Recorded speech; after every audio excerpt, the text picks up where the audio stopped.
Hey everyone, I'm super excited to walk you through e-signature with ListedKit and how Ava Sign can help you and your team send and manage all documents for signature directly inside your transactions in ListedKit. We're currently in the settings where you'll now see an e-signature option, and you'll have the ability to try eSign for 30 days free for every user on your account. So don't worry, when you start this trial for yourself, every single user on your team will still be able to start a 30-day trial on their own, in their own time.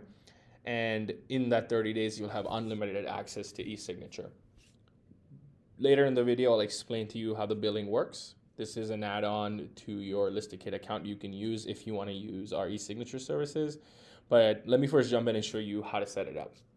So I'm currently in my settings. Here I can choose to try eSign free and my trial will get started.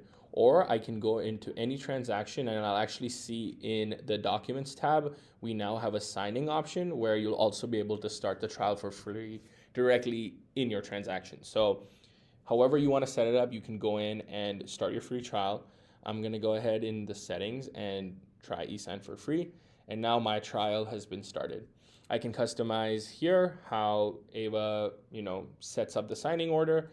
Typically, by default, she's going to figure out what needs to be signed in what order and do it for you. But you can pick always, Ava determines, always parallel, always sequential.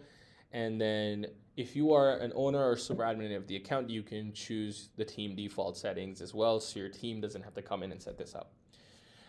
Then I'm going to now go into my transaction that my trial has started and actually tell Ava to fill a blank amendment in my form library to delay closing by a couple of days and then prepare it for signature for the buyer to sign. So you can see huge value here. Ava's going to go ahead and pull a blank form from my form library and prepare it entirely for signature. So all I have to do is go in and check that the information is filled correctly and that the signing request is prepared properly. Before I actually hit send, I also want to point out that we can, in settings, go to the form library and upload our blank forms. There's a separate YouTube video entirely for this that will link in the description, but I basically went into the form library, gave Ava this blank amendment, and now I'm having her fill it in the transaction. So if you want Ava to literally fill from scratch and prepare it for signature, you should do that in the settings. But as you can see in my prompt, I'm having her prepared for signature separately. So you can also upload files and forms into the transaction directly and prepare them for signature that way. In case you had a file that's already filled but just needs to be signed, you can tell her to just prepare my file for signature and she'll do that too. I'm just excited to show you the whole flow of getting it entirely filled and prepared for signature. So I'm going to go ahead and do that now. I'm just going to hit send. And once it's ready, we'll come back and take a look at how it's been filled. Okay, and now Ava has pulled the blank form in, filled it out, and prepared a signing request just for the buyers. As you can see now in the signing panel, we have our signing request, and if we want to just see the form, you can see it in the form library. So in the signing request, if I click in here, now I should see all the relevant fields filled. As you can see here, they've been filled out. And even the actual fields that need to be signed have been prepared and assigned to the buyers. In the case that some fields are not needed, like I don't need the seller to sign here, I can just drag, select the fields, and hit delete, and they go away. It just depends on who you need this to fill and how your form library is set up. Now we can hit continue and actually send this for signature. Here you'll have some options to choose your settings of who's signing what. So I'm going to be sending it just to my test emails and everyone signs at once because this is just a simple amendment.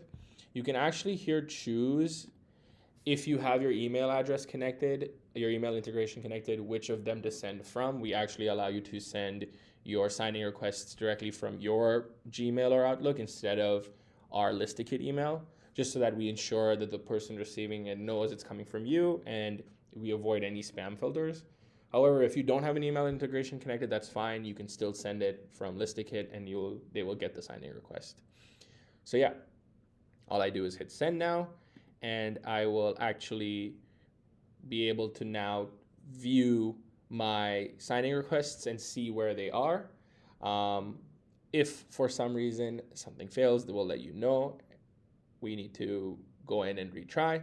But for this video, I'm just going to go and track the signing request that came in. So if I go open my email, you can see the signing request is here for whoever's receiving it. I'm going to hit sign now, and any signer will receive this link to open it up, and they'll receive a code in their inbox that they can enter to verify that they actually can sign the document. And these email addresses are coming from us creating the signing request. I'm going to go ahead and fill this out. As you can see, we are mobile optimized. So if your signer is filling this out on mobile, they'll be good to go. I'll have to sign the eSign disclosure and consent form. We are eSign compliant, so don't worry about any of the eSign compliance. We'll have our disclosures written in the app and in our policy, so you can check that out. And then now Daniel, the buyer, can sign now and sign them. So I'm going to hit sign here, just like that. And when I hit finish signing, the document will be fully available for me to download and be sent to me in the email once the other buyer signs.